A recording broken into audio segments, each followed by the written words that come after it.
नमस्कार। हाँ, नमस्ते। हम बातचीत कर रहे हैं उपन्यासकार आलोचक रामचंद्र ओझा जी के साथ रांची से। यह जो भाषा को लेकर आपकी एक चिंता रहती है और उसमें बख्तिनियन जो कहा जाता है, मिखाइल बख्तिन जो थे बख्तिन, तो उनकी भाषा सोच और उनके भाषा संस्कार और उन्होंने क्या कुछ नया दिया, अगर सोचने के लिए विचारने के लिए अगर कहा जाए तो। जी ऐसा है दिव्यांग जी, बख्तिन जो है वो एक बहुत ही महत्वपूर्ण विचारक हैं, ये रूसी साहित्य के या रूसी वांग्मय के, बल्कि कहिए कि पूरे विश्व वांग्मय में बख्तिन का महत्व रहा है। किंतु बख्तिन को समझने के पहले, उनके विचारों को समझने के पहले, उनके भाषा विज्ञान को समझने के पहले हमको यह जानना चाहिए कि उस समय कौन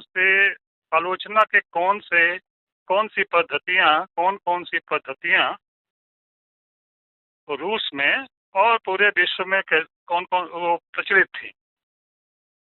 जब तक उसको हम यह नहीं जानेंगे कि पहले से क्या चल रहा था, तो ये बख्तिन को समझने में हमें कठिनाई होगी। तो ये मैं बता दूं कि जिस समय बख्तिन का युवा काल था, जिस समय सोचने विचारने का वो काम शुरू कर रहे थे बख्तिन, वो बहुत ही टर्मोइल का काल था। लेकिन रूस में जो विचार उस समय प्रचलित थे वह था फॉर्मलिज्म का विचार था। वो फॉर्मलिस्ट जो स्कूल था, जिसको हम लोग रूपवादी कहते हैं कि रूपवादी स्कूल, तो रूपवादी स्कूल का ही बोलबाला था। और ये 1920 से लेकर के 1930 तक रूपवाद का ही माहौल था वहाँ पर। और इसके एक बहुत बड़े विचारक हुए हैं फॉर्मलिस्ट, उनका नाम था विक्टर स्लोवत्स्की। तो वैसे हमारे यहाँ रूपवाद को जब से ये मार्क्सवाद का उदय हुआ, या वहाँ भी रूस में भी फॉर्मलिज्म को, रूपवाद को अच्छी निगाह से नहीं देखा गया। किंतु रूपवाद एक महत्वपूर्ण धारा थी। लेकिन रूपवाद था क्या, इसको पहले समझिए। रूपवाद या फॉर्मलिज्म, जिसे हम फॉर्मलिज्म कहते हैं, वो फॉर्म को महत्व देते हैं, किसी भी टेक्स्ट के फॉर्म को महत्व देते हैं। वे भाषा को महत्व देते हैं, वे फॉर्म को महत्व देते हैं। और उनमें एक बहुत ही प्रचलित विचार था जिसको कहते हैं डीफैमिलियराइजेशन। चीजों को, खास करके कविता को, उस भाषा में प्रस्तुत करना जो बोलचाल की भाषा, नियमित बोलचाल की भाषा न हो, बल्कि हमें वह अपरिचित लगे भाषा, सब कुछ उसमें अपरिचित लगे। और तब हम जब उस कविता से गुजरें या पढ़ें या सुने, तो उसमें एक ऐसा एहसास हो जैसे पहले कभी हम इन चीजों को जानते नहीं थे, और वो उसका एक बोध हो, नए सिरे से उसका बोध हो। तो ये फॉर्मलिज्म का एक बहुत ही महत्वपूर्ण ये था, सिद्धांत था, डीफैमिलियराइजेशन, अपरिचयीकरण। चीजों को ऐसे प्रस्तुत करना, अपरिचय बनाकर, अपरिचित बना करके प्रस्तुत करना। जैसे हम लोग अगर अपने यहाँ के दृष्टि से देखें, तो इसका जो समानांतर है वो वक्रोक्ति में है। जो कुंतल है ना, कुंतक की वक्रोक्ति सिद्धांत है। हाँ, कुंतक का ये वक्रोक्ति सिद्धांत है कि चीजों को वक्रता के साथ प्रस्तुत करना ना। तो इस इसमें जो गड़बड़ इसमें यह था, मार्क्सवादियों का जो जो इस आलोचना इस मामले में यह थी कि फॉर्मेलिज्म समाज का और सामाजिक संबंध को, समाज के बारे में कोई महत्व नहीं देता है। वो टेक्स्ट के, वो भाषा को, शैली को और उसके फॉर्म को ही महत्व देता है। इसी का एक रूप और था, इसको सिंबोलिज्म कहते थे ना। अच्छा, जैसे आई.ए. रिचर्ड्स भी जो थे ना, आई.ए. रिचर्ड्स जिसको न्यू क्रिटिसिज्म में लिया जाता है, वह भी फॉर्मलिस्ट थे, वह भी रूपवादी थे। उनका भी कहना था कि ये साहित्य की जो भाषा है वो अलग होती है या अलग होनी चाहिए। तो रूस में इसका उस समय बहुत जोर था, ये फॉर्मलिज्म का। इसी में आते हैं आपके जैकोब्सन, ये आते हैं ना, जैकोब्सन आते हैं ना जी। तो ये मेटाफर और मेटोनी, जैसे रूपक हमारे यहाँ कहते हैं, रूपक ये हमारे, तो रूपक की प्रधानता प्लस इमेजरी की प्रधानता, बिंबों की प्रधानता, जैसे कविता में बिंबों को प्रधान रूप से प्रस्तुत करना। और उनका मानना यह था कि ये बिंबों से, रूपक से और शैलियों के बदलाव से कविता का जो अर्थ है वह बढ़ जाता है, उसकी ग्राह्यता बढ़ जाती है और उससे हमारी संवेदना जो है, कविता में जो संवेदना व्यक्त की जानी है वह ज्यादा प्रखर होकर के पाठक तक पहुंचती है। तो यह था, ये एक तरह से रूपवाद था। तो ये एक धड़ा हुआ। तो रूपवाद में केवल टेक्स्ट को ज्यादा महत्व दिया जाता है, रूप को, है ना। और दूसरा जो धड़ा था वह था जो, जैसे फ्रायड का धड़ा था, जैसे मान लीजिए फ्रायडियनिज्म। तो या और भी जो धड़े थे, जो व्यक्तित्ववादी जो थे, उनका कहना था कि महत्व जो है, लेखक का महत्व ज्यादा है। लेखक जो कहता है वह महत्वपूर्ण ज्यादा है।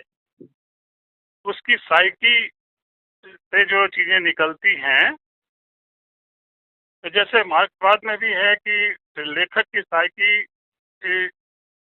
हालांकि मार्क्सवाद उससे भिन्न है, लेकिन व्यक्तित्ववादी लेखक के व्यक्तित्व पर ज्यादा जोर देते हैं।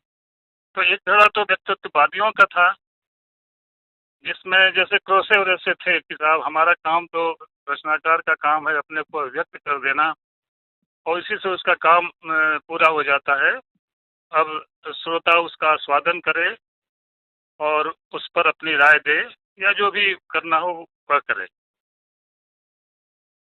तो ये चेतना का जो सवाल है, जो आपका मूल रूप से आप जो भाषा से जो जुड़ते हैं, भाषा की बात जब करते हैं कि भाषा का क्या महत्व है, तो भाषा का चेतना के निर्माण में बहुत महत्व है ना।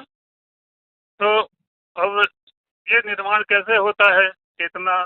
तो भाषा हम सीखते हैं। एक्चुअली भाषा जो है वो एक फॉर्म है और उसका जो अर्थ है, मीनिंग जो है, उसका कंटेंट है। अब यहाँ बात आती है, जैसे मार्क्सवाद की बात आती है। मार्क्सवाद की बात इस तरह से आती है कि मार्क्सवाद लेखक को महत्व नहीं देता है, वह समाज को महत्व देता है। मार्क्सवाद का कहना है कि लेखक चूंकि समाज का अभिन्न अंग है और वो भाषा समाज से लेता है, इसलिए रचना वो व्यक्ति नहीं करता है, बल्कि रचना जो व्यक्ति के माध्यम से समाज करता है ना। तो ये जो हम लोग कहते हैं ना कि ये आर्थिक स्थिति निर्धारण करती है उसकी चेतना का, इस पर हम लोग जोर देते हैं ना। उसमें मार्क्सिज्म में खास करके ज़्यादा जोर देते हैं कि जो मनुष्य की जो आर्थिक स्थिति है, उसका जो सामाजिक आर्थिक स्थिति है, उससे उसकी चेतना का निर्माण होता है और वही उसकी कला में व्यक्त होता है। बट वॉकटीन का कहना है कि देखिए, ये कोई भी रचना है उसमें 3 भाग होते हैं। एक है लेखक, दूसरा है पाठ और तीसरा है श्रोता। तो हम तीनों में किसी को भी नजरअंदाज नहीं कर सकते। और उनका कहना है कि व्यक्ति और समाज, व्यक्ति की चेतना के निर्माण में समाज का प्रभाव एक तरफा नहीं होता है। वकील का कहना है कि हमेशा इसमें एक गैप है, गैप इन द सेंस कि व्यक्ति अपने हिसाब से ग्रहण करता है समाज से। वो डायरेक्ट, उसकी चेतना जो है डायरेक्ट उससे प्रभावित नहीं होती है। तो उसमें उन्होंने व्यक्तित्व के महत्व को भी उसमें उन्होंने कहा कि हाँ, व्यक्तित्व का भी महत्व है। अब यदि आपको कुछ और कोई सवाल आपका हो तो आप हमसे पूछें, तो मैं आपको इस पर आगे कुछ बोलूं। इसमें और कुछ गहरा अगर उतरा जाए तो आपने काफी कुछ इसके फॉर्म को बताया, तो इसमें सबसे जो गहरा अर्थ जो निकलता है वो आखिर कैसे, अगर किसी रचना को ही पकड़ा जाए और भाषा के माध्यम से, और कई आप भाषाविदों का आपने नाम भी लिया, तो उसमें बख्तिन कैसे जो है वो अलग दिखते हैं, और क्योंकि समाज को भी उसमें रखा, और यह भी कि समाज के माध्यम से कोई सीधे अर्थ ये भाषा और अर्थ नहीं लेता है और निकलता है, जितना उसकी जरूरत होती है उतना लेता है। तो दरअसल बख्तिन के माध्यम से और कुछ अगर किसी रचना को समझा जाए, समाज की प्रक्रिया को समझा जाए, तो कैसे समझा जा सकता है? क्या उसकी कोई सामूहिक भूमिका होती है? क्या उसकी कोई एक एक एक पक्षीय कोई भूमिका होती है, या उसका और कोई भी उद्देश्य है? देखिए, जैसा मैंने कहा कि वकील सबको महत्व देते हैं, लेखक को भी महत्व देते हैं, समाज को भी महत्व देते हैं और श्रोता को भी महत्व देते हैं। उनका कहना है कि भाषा का जो स्वरूप है, भाषा का स्वरूप ही डायलॉगिक है। मतलब ये जो हमारे चेतना में जब हम कोई लिखते हैं, जब कोई भी बात कहते हैं या लिखता है, कभी कभी वो, कभी ही नहीं, और भी कोई लेखक उपन्यास जब भी लिखता है तो उसके मन में एक द्वंद्व चलता रहता है, एक डायलॉग चलता रहता है। वो किसी के संदर्भ में, वह किसी कंटेक्स्ट में चीजों को बोलता है, अपनी प्रतिक्रिया देता है, लेकिन किसी कंटेक्स्ट में देता है ना। तो उनका यह कहना है कि व्यक्ति जितना अधिक प्रभावित प्रसंग से, जैसे वकील तो एक्चुअली थ्योरी ऑफ मीनिंग से रिलेटेड है, उनका कहना है कि कोई भी टेक्स्ट का जो अर्थ है, किसी भी पाठ का अर्थ डिपेंड करता है उसके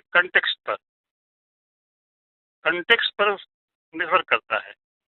तो जितना कवि या रचनाकार बंधेगा, टेक्स्ट इससे, प्रसंग से बंधेगा, उतना ही वह समकालीन होगा, वह दीर्घजीवी नहीं होगा। प्रसंग से वो बंधेगा, लेकिन प्रसंग को आधार लेकर के जब वह ट्रांसेंड करेगा, तभी वह कालजयी रचना होगी, तभी वह दीर्घजीवी होगा, है ना। तो उनका कहना यह है कि व्यक्ति की चेतना एक तरह से वोलाटाइल है, एक तरह से वह रचना में वह कोई खास नियम से वो उसको डिटरमाइन नहीं कर सकता है, यही नियम है, और इसी के आधार पर व्यक्ति रचना करता है। यानी रचनाकार का महत्व कम नहीं है, समाज का भी महत्व कम नहीं है, और श्रोता का भी महत्व कम नहीं है। तो यह जो डायलॉगिक नेचर है, जिसको हम लोग वकील जिसके लिए जाने जाते हैं, खास करके जो इन्होंने दोस्तोयेव्स्की से लिया था, कि दोस्तोयेव्स्की के जो पात्र हैं, दोस्तोयेव्स्की के पात्र में हर पात्र अपनी सामाजिक स्थिति के अनुसार, अपनी बोली के अनुसार वहाँ अपीयर होता है उनकी रचनाओं में। तो और ये कहते हैं कि ये जो बहुस्वरता है वो आदमी के भीतर बहुस्वरता होती है, आदमी कहीं भी एकांगी नहीं होता है। वह बहुस्वरता उसके मतलब उसकी चेतना का हिस्सा है। आदर के साथ जुड़ना, उस मतलब बाहरी दुनिया के साथ जुड़ना उसकी चेतना का हिस्सा है। तो अब जैसे उनका एक उदाहरण है कि जैसे जो मैं देखता हूँ, मान लीजिए मैं सामने देखता हूँ, सामने आकाश देखता हूँ, कोई दूसरा व्यक्ति, लेकिन जब मैं सामने आकाश देखता हूँ तो हमारे पीछे क्या है मैं नहीं देख सकता। पीछे वह देखेगा जो हमारे सामने है। तो उनका कहने का मतलब है कि व्यक्ति हमेशा एक व्यक्ति परिपूर्ण, कोई भी कथन परिपूर्ण होता है बहुस्वरता से। दूसरे लोग उसके बारे में क्या कहते हैं उससे वह कथन परिपूर्ण होता है ना। तो वक्तिन का ये बहुत महत्वपूर्ण ये है, उसको कहते भी है ये बहुस्वरता। माने वक्तिन एक ऐसे आलोचक थे जिन्होंने बहुस्वरता का ये किया, जिसके अनुसार उपन्यासों में लोग कभी तरह तरह की भाषाओं का इस्तेमाल करते हैं, पात्रों को अपनी भाषा में बोलने की इजाज़त देते हैं, उस पर कोई मोनोलॉगिक नहीं रहने देते हैं। तो ये जैसे वक्त उसमें ज़्यादा था दोस्तोयेव्स्की के नॉवेल में। तो दोस्तोयेव्स्की एक तरह से उनको उनके विचारों को संपुष्ट करने का एक माध्यम थे।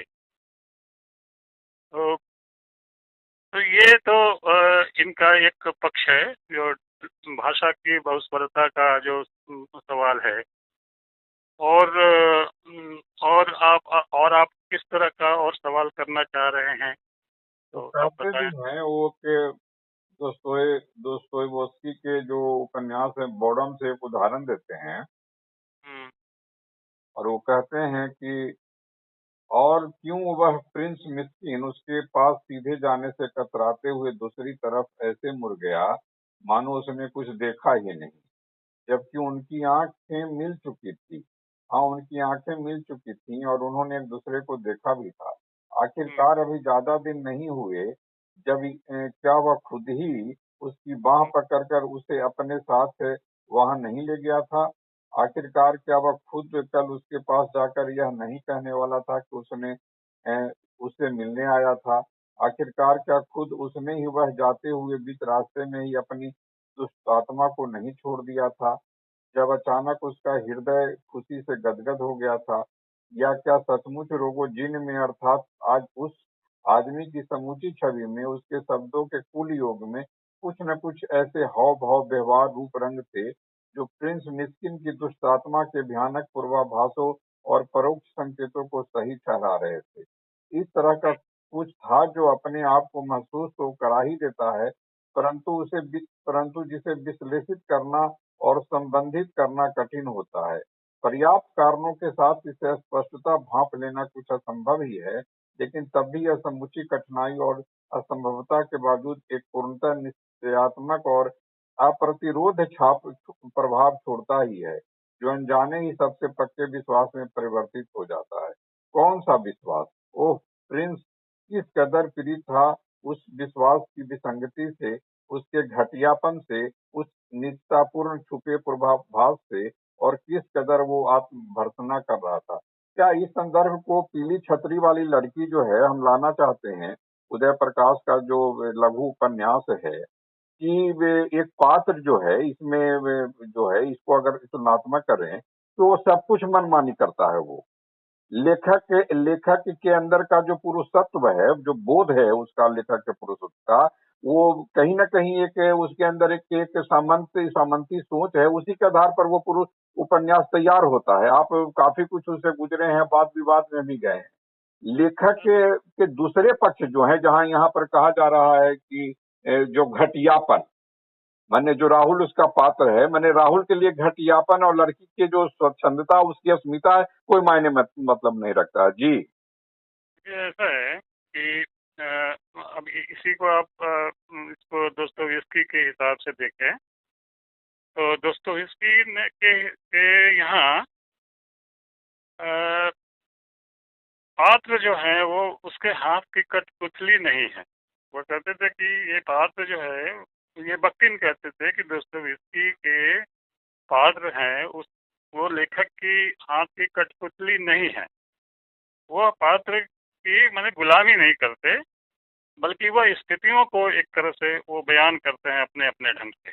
यहाँ जो पीली छत्ती वाली लड़की का जो प्रसंग आप बता रहे हैं, तो पीली छत्ती वाली लड़की में जो नायक है राहुल, नायक राहुल, तो ये जो लेखक जो भी है, उदय प्रकाश है मान लीजिए लेखक हैं, वह उनके हाथ की कठपुतली है। तो वो उसके ऊपर उसके माध्यम से वो अपनी मानसिकता उस पर थोपना चाहते हैं।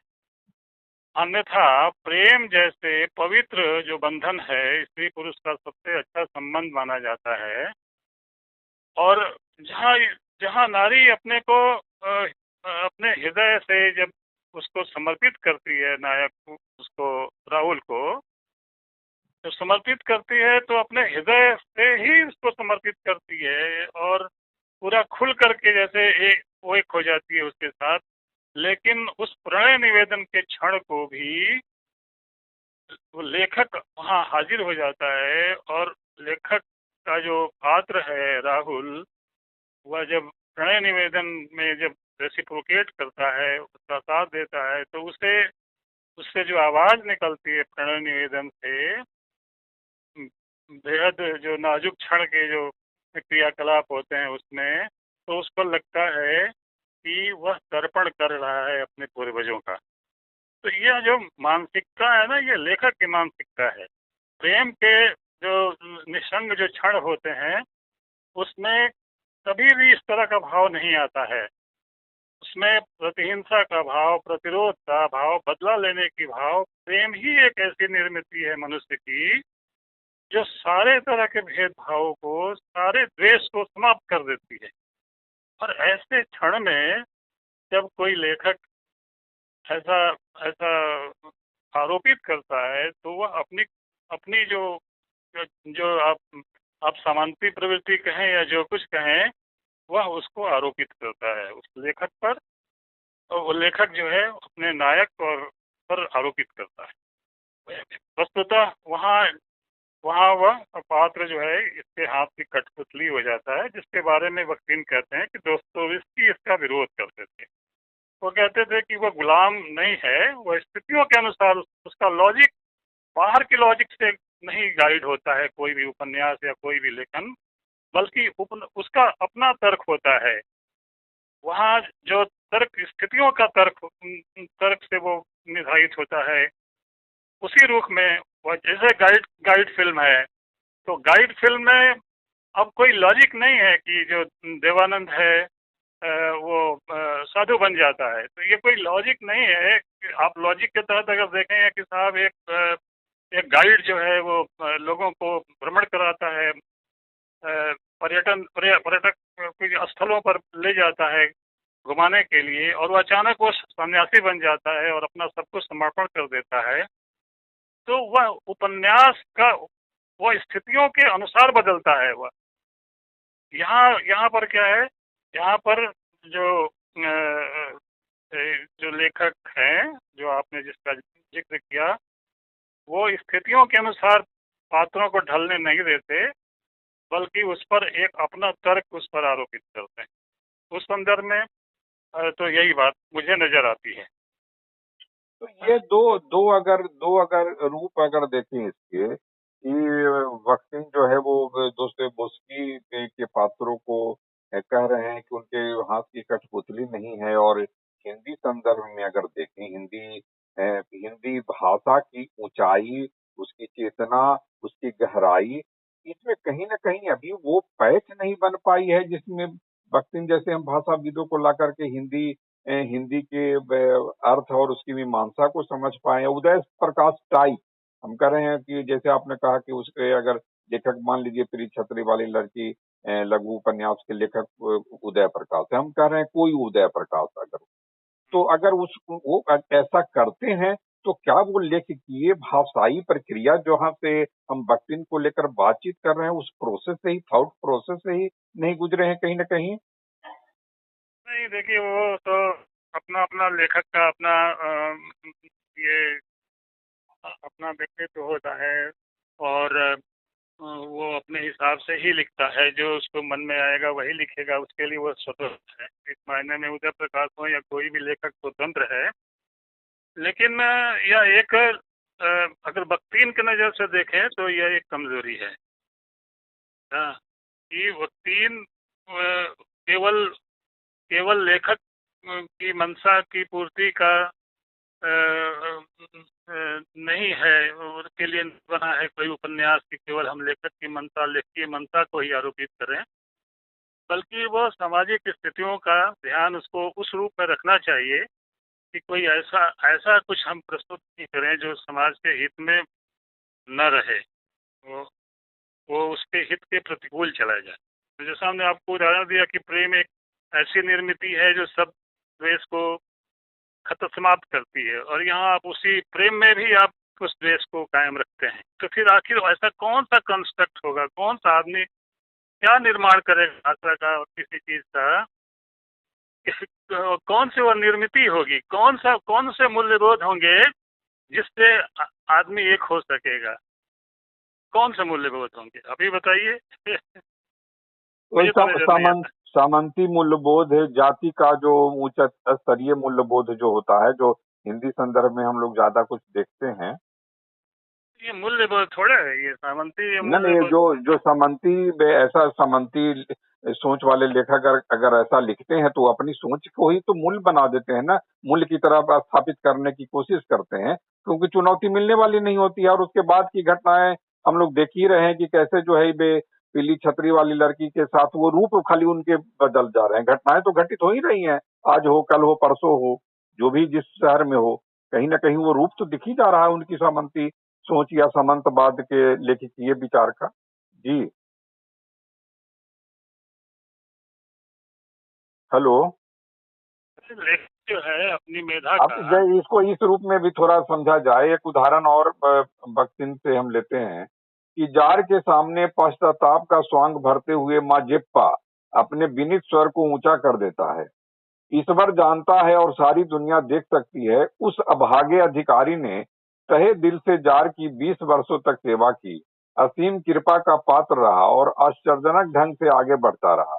कितनी बेसमझी है, कितना मूर्खतापूर्ण विद्वेष है। क्या ये सोचा जा सकता है कि वह जो मृत्यु की दहलीज पर खड़ा है अपने आप को गद्दारी में पारंगत करेगा और अपनी ईमानदारी के नाम पर बट्टा लगाएगा? और क्या उसने गुस्से से भरकर स्टालिन स्लाव की मदद करने से इनकार नहीं कर दिया था? क्या उसने यूक्रेन के ताज का तिरस्कार नहीं किया और जार को षड्यंत्र का मसविदा और पत्र नहीं भेजा, जो कि उसका कर्तव्य था? क्या उसने खान और जारग्राद सुल्तान के लल्लो चप्पो की अनसुनी नहीं कर दी थी? उसने तो जोशो खरोश में खुशी खुशी अपने दिमाग और अपनी तलवार को श्वेत जार के शत्रुओं की तरफ मोड़ दिया था। इसने कोई भी कष्ट उठाने से जी नहीं चुराया और न ही अपनी जिंदगी की परवाह की, और अब एक दुष्ट शत्रु ने इसके बूढ़े पके बालों को एकदम शर्मसार कर दिया। और वो भी कौन? इसकरा और कोसुबेई ने, जो इतने दिनों तक इसके दोस्त रहे और खून के आंसू लिए बर्फ की सर्द गुस्ताखी के साथ वह दुष्ट उनकी सजा की मांग करता है। इसकी सजा उस फुसट बूढ़े की जिसकी बेटी इसके आगोश में है, लेकिन वह अपने दिल में उठती खलबली को ठंडेपन से शांत कर देता है। जी, देखिए किसकी उक्ति आपने बताई ये? ये पुस्किन की कृति है पुलतावा। तो ये पुस्किन तो खैर बहुत महान लेखक हुए हैं, और वो अब ये तो जैसे जैसे देखिए जैसे दस्तोयेवस्की की या बख्तिन की हम लोग बात करते हैं। जैसे पीली छतरी वाली लड़की में जो है वो उसके तो स्वर ही कभी कहीं नहीं उभरते हैं उसमें। वो तो उसको हम प्यार प्रेम कह सकते हैं। बताया कि इस तरह के लेखन को मैं वही कह रहा था। लेखकीय बचकानापन है, आप कह सकते हैं।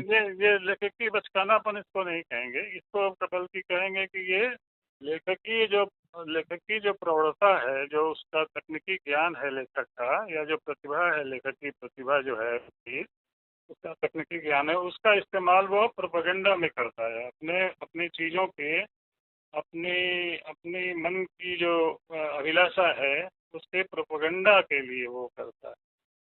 उसमें वो विवेक को छोड़ देता है कि, और इसलिए भी कि चूंकि उसी मांस मज्जा में वो जीता रहा है, वहीं से उसकी पृष्ठभूमि, उसका जीवन तैयार हुआ है, वही मांस मज्जा उसको विचार के रूप में तब्दील करता लेखक है। इस मायने में, देखिए आप ध्यान दीजिएगा, लेखक इस मायने में वो सफल है। सफल ये इसलिए है कि वह अच्छी कृति मानी जाती है, मेरी सती वह लड़की अच्छी कृति मानी जाती है।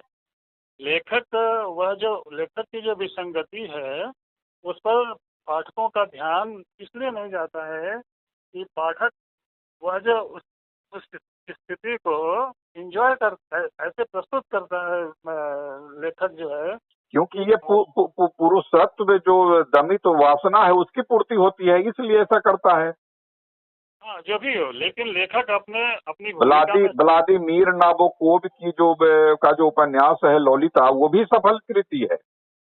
हाँ, सफल कृति है। अगर उसको सामाजिक मूल्यों के अधीन अगर नापेंगे आप, खास करके भारतीय मूल्यों के हिसाब से या और भी दूसरे भी मूल्यों के हिसाब से नापेंगे, तो उसमें ये आलोचना का यह बिंदु आपने जो पकड़ा है वो ठीक। तो आप इलिश सती वही लड़की हो या जो भी हो, जैसे बख्तियार और दोस्तोयेव्स्की की हम लोग बात कर रहे थे, उदय प्रकाश जी तो खैर का अलग अपना प्रकरण है, और आपने जो उदाहरण लिया, तो मैंने सिर्फ उतना ही उस मामले में यही कहना है कि ये जो है इनका कहना था कि नायक दोस्तोयेव्स्की के यहाँ पात्र उसके हाथों की कठपुतली नहीं होते थे, वो गुलाम नहीं थे कि जो वो स्थितियों के अनुसार अपना तय करते थे कि क्या होना चाहिए, स्वाभाविक तौर पर वहाँ। और उसी में वो बख्तियार ने लिया था उनसे ही डायलॉग का जो विचार की भाषा जो है, एक बहुस्वरता है उसमें, उसमें तरह तरह के ये होते हैं, उसमें वाद विवाद होते हैं, उसमें लोक महोत्सव होता है, उसमें बहुस्वरता होती है, तमाम चीज़ें होती हैं। तो ये बख्तियार ने दोस्तोयेव्स्की से सीखा। अब देखिए दोनों में साम्य देखिए, दोस्तोयेव्स्की में और बख्तियार में। दोस्तोयेव्स्की को भी मौत की सजा मिली थी, मालूम है आपको? 1849 में वो कुछ ऐसे जो ये थे, जो प्रतिबंधित पाठ थे, जो किताबें थी, उसको वो गुप्त रूप से लोगों को पढ़ने के लिए देते थे, उस आरोप में उनको मौत की सजा सुनाई गई थी। ठीक है, लेकिन उनको माफी दे करके और वो सजा जो है बदल दी गई थी, ये इसमें 4 साल की वो सश्रम कारावास में बदल दिया गया था, साइबेरिया भेज दिए गए थे। उसी तरह से बख्तियार को भी मौत की सजा सुनाई गई। ये स्टेलिन के समय में, और उनको सुनाया गया था 1939 में, नहीं 29 में, 1929 में सजा दी गई थी उनको। और ये केवल भ्रम पर बख्तियार को नहीं समझ पाने के लिए क्या कारण ये उनको सजा दी गई थी, क्योंकि बख्तियार समाजवाद के विरोध में नहीं थे कभी भी। बख्तियार कभी भी समाजवाद के विरोध में नहीं थे, वो है ना। वो उनका कहना था कि रिलीजन में और ये सोशलिस्ट रिवोल्यूशन में ये कोई ये नहीं है, कोई विरोध नहीं है ना। तो इसलिए बख्तियार जो इसका विरोध नहीं करते थे, उसको कहते थे कि भाई समाजवादी मूल्य तो ठीक है, लेकिन आप जो सारे जो लेखक हैं जो उस तरह के या चाणक्य थे जैसे, उनको सबको आपने पनिश कर दिया। जो प्रेरणा लेते थे, धर्म से लेते थे प्रेरणा, या और सामाजिक मूल्यों से लेते थे, अपनी परंपरा से लेते थे, तो उनको उस प्रेरणा से क्यों वंचित करना चाहते हैं आप? बहरहाल इनको सजा मिली थी, मौत की सजा मिली थी कि इनको लोग की एक जगह थी जहाँ पर इनको भेजा जाना था। और ये जहाँ पर कि ऐसा था कि वो ठंड के कारण वो सजा उतने दिनों तक में मर जाएंगे, इस तरह का उसके अंदर था। लेकिन उन्होंने 1929 में ये दोस्तोयेवस्की वाला जो उपन्यास था, उन्होंने दोस्तोयेवस्की के शैली पर जो उन्होंने लिखा, ये डायलॉगिक नेचर का जो उपन्यास ये इस पर जो अपने आलोचना लिखी, तो the problem of Dostoevsky creative work है ना, दोस्तोयेवस्की की रचना शैली की समस्या पर जो बख्तिन ने जो लंबा आलेख लिखा, इसी को अनातोली जो ये थे लुनाचार्स्की जो वहाँ के ये थे शिक्षा मंत्री भी बने थे और क्रांतिकारी लेखक भी थे। उन्होंने उसको पढ़ने के बाद इसकी समीक्षा बहुत बढ़िया लिखी, है ना।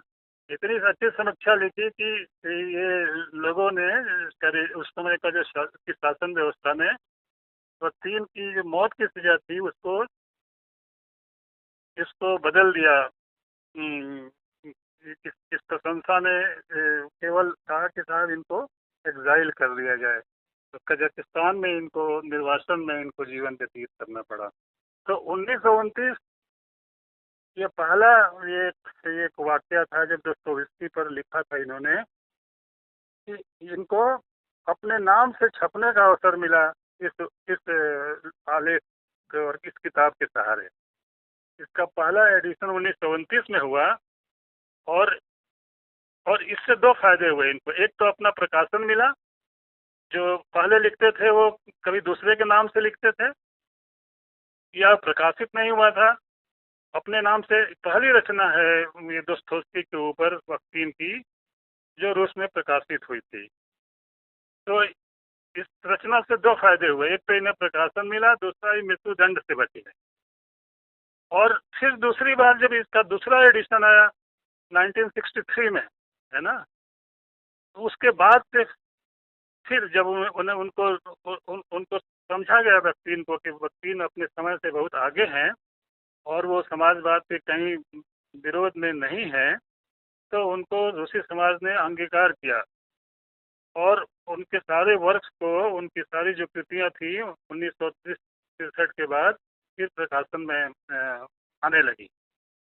आपको ये जान लेना चाहिए कि बख्तिन का एक पाँव काट दिया गया था, कट गया था। वो उनको स्पोमोलाइटिस एक बीमारी होती है हड्डी की, और जो बढ़ गई थी इधर निर्वासन के काल में, और उनका पैर वो एम्प्यूटेट करना पड़ा, काट देना पड़ा था। तो बहुत ही संघर्ष में बख्तिन रहे, लेकिन इन संघर्षों में भी उन्होंने अपनी रचना धर्मता को कुंद नहीं होने दिया।